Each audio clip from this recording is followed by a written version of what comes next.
Hi, so who in Canada will be interested to buy from your business?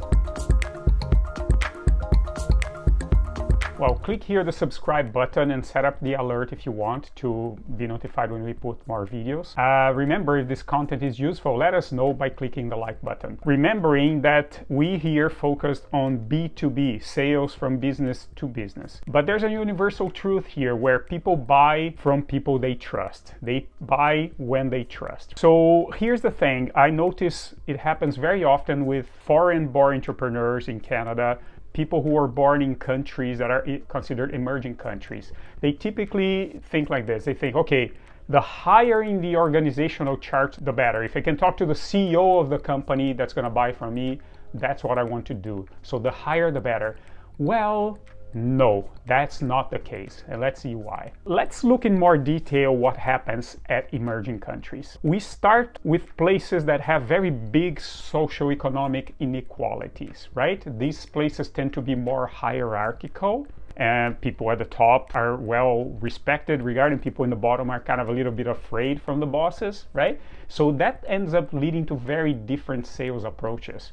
So what ends up happening is that people at the top also, especially in a society that has a very like pyramid kind of shape, like people at the top, they tend to recognize and probably trust each other, right? So if people come from families that are well known in my country, oh yeah, he's from this family, so I know I can trust them. Or they graduated from this very reputable school, university in my country. Oh, so I know I can trust people who come from there because they're smart people or work hard, they're ethical. Or they have all these large clients that I know who they are, I know the quality, the level, and how important these clients are and how demanding they are for the quality of their services. Oh, definitely, if they sell to these clients, so I can trust them. So all these together makes that when you find somebody at the top at an emerging country and you develop a relationship like as equals at some level, then you connect with somebody who has a lot of decision power. And then what happens is that when they make the decision they're going to buy from your company, from your business, the order kind of comes down the structure just to set up the details, to negotiate, buy, implement. But essentially the big guy, the big person, the big woman already made the decision. So it faces little resistance as it comes down the organizational chart. So that way the relationship with the top is leveraged, right? Because people below, they're hesitant to confront. They say, well, what kind of relationship these guys have? Should I stick my neck out here and say we shouldn't buy from this guy? Well, not really. Let me just work and let's implement this. Can I be singled out if I disagree? So there's this kind of concerns, right? Remember, emerging societies, emerging countries, very hierarchical, a lot of socioeconomic differences, right? So people in the bottom kind of are afraid of people in the top, this kind of thing, right? It could happen, right? So that means typically decisions to buy are made by the top. And it takes time to close a sale because then multiple people, multiple areas in the organization down the bottom of the hierarchy, they need to align but make it happen. But nobody's questioning if it's the right thing. They say, oh yeah, let's do it. How it works in Canada, very, very, very different. We start from a point where society here in Canada is very flat. Yes, different functions have different perspectives, so everybody brings their contribution. It's not like there's no bosses in Canada. Yeah, there are bosses in Canada, but it's the relationship is different. People see more like as a collaborator, contributors, somewhat at the same or similar level of importance. There's even a word that's used a lot here in Canada that I'm from an emerging country, and back home I never heard a word with a similar meaning. Here we talk a lot about stakeholders. So when you are in a business and you're about to make an important decision, people usually say, oh, we need to bring all the stakeholders to the table. What does that mean? It's like, is this decision going to affect different people, different areas? We need to make sure everybody is on side. So it's a more collaborative decision process. Decisions tend to be made by expertise from different angles. It's not necessarily just somebody at the top. You have to convince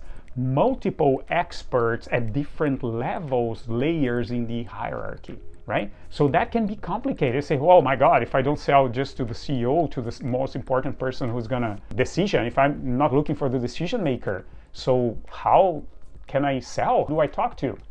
Well, there's a very important way here. I'm gonna share this with you now. First thing, you start with understanding that your business is bringing a differentiated value proposition. That means that you solve some problems better than all the other options available in the market, or that you create opportunities for your client better than all the other options they have. And then this is what you need to do.